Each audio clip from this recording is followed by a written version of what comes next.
J'espère que vous allez bien aujourd'hui. C'est toujours une joie de vous retrouver et je le dis sincèrement, c'est pas une formule toute faite. C'est un plaisir de prendre ces quelques instants pour réfléchir à un thème de la parole de Dieu. Je suis en train de... Bon, je viens de terminer la deuxième épître de Paul aux Thessaloniciens. Et dans 2 Thessaloniciens, il y a quelques versets qui ont attiré mon attention. Vous savez que en ce moment, depuis le début de la pandémie, il y a beaucoup de prédicateurs à l'Internet de toutes sortes qui mettent beaucoup d'accent sur la fin des temps, avec la COVID, le retour de Jésus, il faut que Jésus revienne la semaine prochaine parce que sinon, bon, ça se peut pas.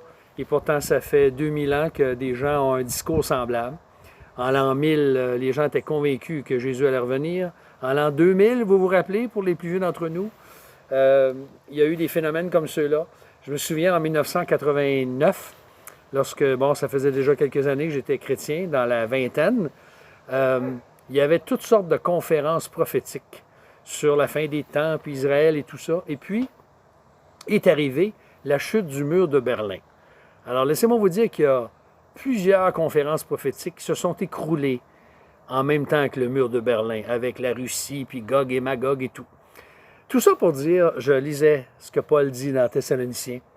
Il dit, nous vous le demandons, frères, en ce qui concerne l'avènement du Seigneur Jésus-Christ et notre rassemblement auprès de lui.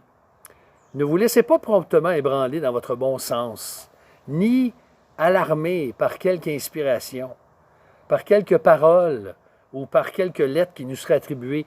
Il semble qu'il y avait des chrétiens à Thessalonique qui avaient reçu une lettre et puis qu'il y avait des gens qui s'étaient fait passer pour Paul ou les collaborateurs de Paul, et c'était pas vrai.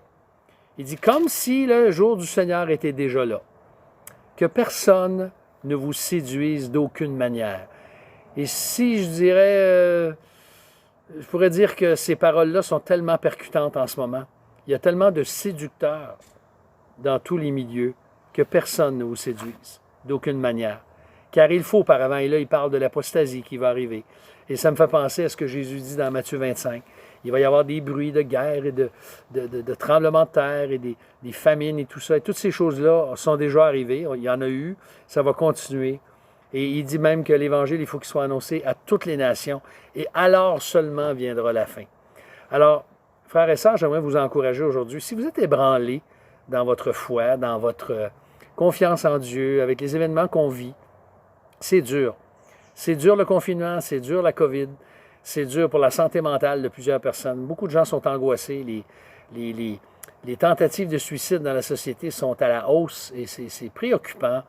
Et c'est pas sans nous affecter. On ne peut pas dire que comme chrétien, on n'a aucun problème de santé mentale. Moi-même, je vis un certain stress, de l'anxiété que peut-être que je ne vivais pas avant. Et c'est tout à fait naturel dû les circonstances chambardées que nous vivons. Et on ne doit pas se laisser ébranler. Notre amour pour le Seigneur Jésus, notre désir d'annoncer l'Évangile, notre désir de vivre pour lui, d'être attaché au Seigneur Jésus, doit demeurer. Et je ne vous encouragerai jamais assez à garder le cap sur le Seigneur. Garder le cap sur le Seigneur.